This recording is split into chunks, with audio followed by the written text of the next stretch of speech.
This is Michael Popok, Legal AF. The headline is that a juror in the E Jean Carroll punitive damages, rape, and defamation case against Donald Trump in federal court today came down with COVID, and therefore they couldn't go forward with the trial, and Donald Trump couldn't testify, despite the fact that he wanted to.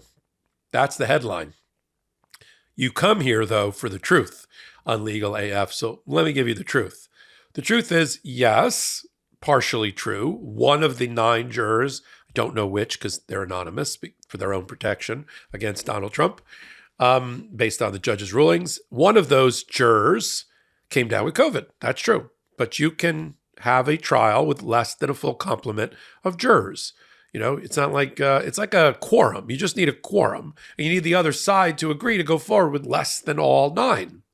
And so the judge turned to Alina Habba, who, by the way, also probably has COVID because she revealed that her parents have COVID. She dined with her parents, and that even sitting in the courtroom without a mask next to Donald Trump, she wasn't wearing a mask.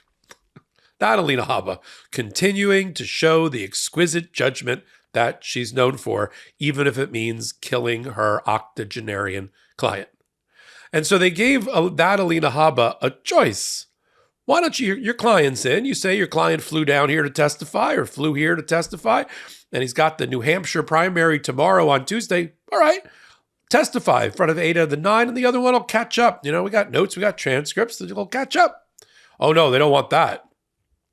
They don't want to continue. They don't want to really continue with the trial. Donald Trump wants to buy another day of testimony, so he's going to. He asked not to continue the trial, not to have it go on, but rather to have it delayed over the New Hampshire primary and let him testify on Wednesday so that the trial goes dark not just on Monday, but on Tuesday as well. And the judge, who's been attacked by Donald Trump frequently as being a partisan hack, a Trump hater, somebody who's not making decisions based on his vast experience on the federal bench that he earned and was, of course, appointed by a president and confirmed by the Senate. No, suddenly he's a Trump hater, and that's why he's making all of these decisions. That judge, however, allowed ultimately and acceded to the request by Alina Habba to let the trial go forward with the full 9 jurors, hopefully the 9th juror returning on Wednesday. So the Trump-hating judge accommodated a request by Donald Trump to let him attend the New Hampshire primary on Tuesday so he can't keep claiming election interference, MAGA 2024, every time he gives a press conference. And the case moves on. And so let's start from the beginning. Donald Trump cried a blue streak about, swore a blue streak about, the judge won't let him go to a funeral and, for his mother-in-law. That never happened because the testimony for Donald Trump wasn't on Thursday when the mother-in-law was buried. Testimony would have been tomorrow on Tuesday, 4 days later. So that was a tempest in a teapot. And now you've got, oh my God, we can't testify in front of just 8 jurors. Why not? It happens all the time. It happens all the time. Waive your right to have the full jury there. The juror that's missing can catch up when they get back, and you can continue this trial. E Jean Carroll's lawyers were like, listen, we want to continue the trial. Let's go. It happens. You'll lose a juror here or there.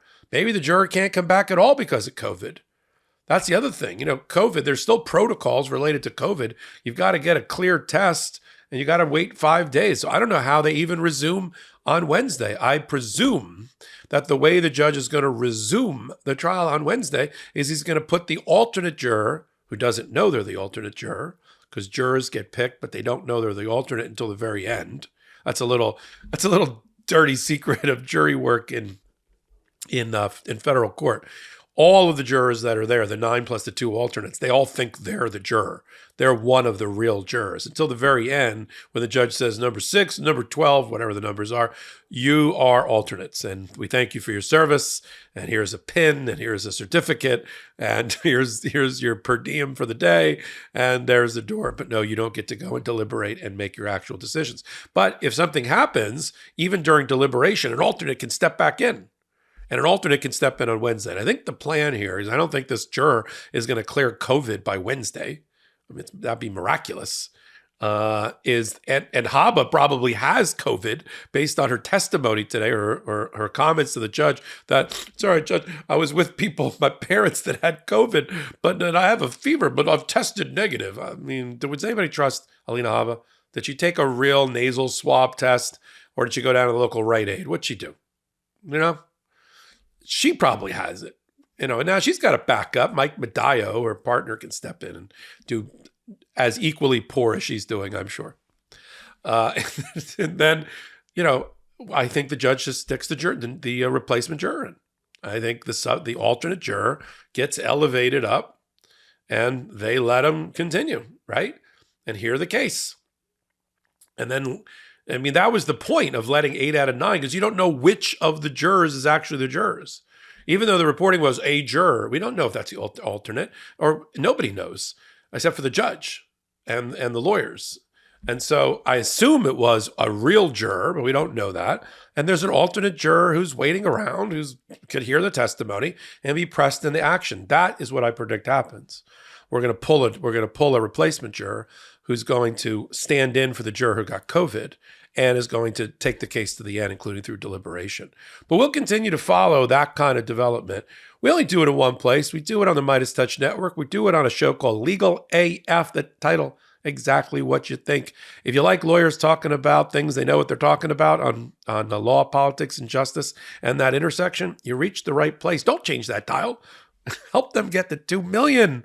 They're almost going to get there. I think in January, they're going to get 2 million free subscribers. That means fingers and thumbs only. You don't have to put up any money whatsoever. And then listen to us on the audio podcast platforms of your choice, whether that's Spotify, Google, Apple, you name it, we're there.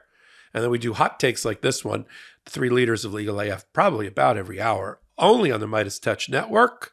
And if you like what I'm doing here, Michael Popok, give me a thumbs up, leave a comment, helps with the ratings, keeps the network on the air, so to speak, helps with the algorithms. So until my next hot take, until my next Legal AF, this is Michael Popok reporting. Hey, Meidas Mighty, love this report? Continue the conversation by following us on Instagram @MeidasTouch to keep up with the most important news of the day. What are you waiting for? Follow us now.